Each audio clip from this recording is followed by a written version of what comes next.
Hello everyone, let's continue our series of sentences. And today's first sentence is त्याच्याबद्दल बोलू नको.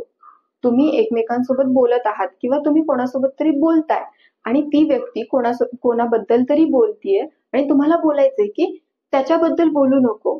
तेव्हा English मध्ये बोला डोंट टॉक अबाउट हिम.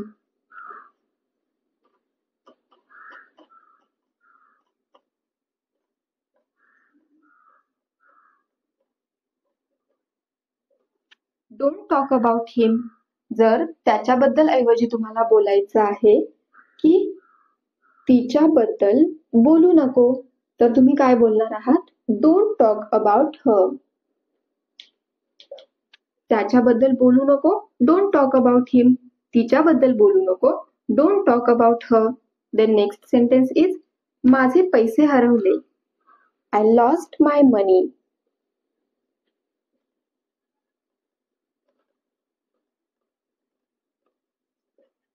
माझे पैसे हरवले.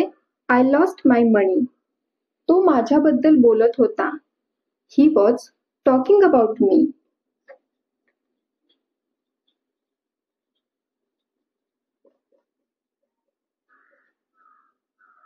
About me. He was talking about me. तो माझ्याबद्दल बोलत होता. सपोज हेच सेंटेन्स तुम्हाला असं बोलायचं असेल की तो राम बद्दल बोलत होता तर तुम्ही हे सेंटेन्स इंग्लिश मध्ये कसं बोलू शकता हे तुम्ही कॉमेंट बॉक्स मध्ये सांगण्याचा प्रयत्न करू शकता. नेक्स्ट सेंटेन्स इज तो 2 मिनिटात येतोय. तुम्हाला एखाद्याला सांगायचे की तो 2 मिनिटात येतोय तर तुम्ही हे सेंटेन्स कसं बोलणार आहात? He is coming in 2 minutes.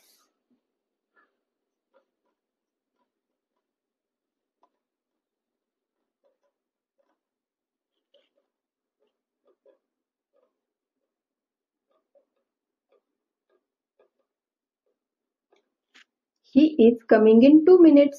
तो 2 मिनिटात येतोय. द नेक्स्ट सेंटेन्स इज तुम्ही हे खूप आधी करायला हवे होते. You should have done this a long time ago.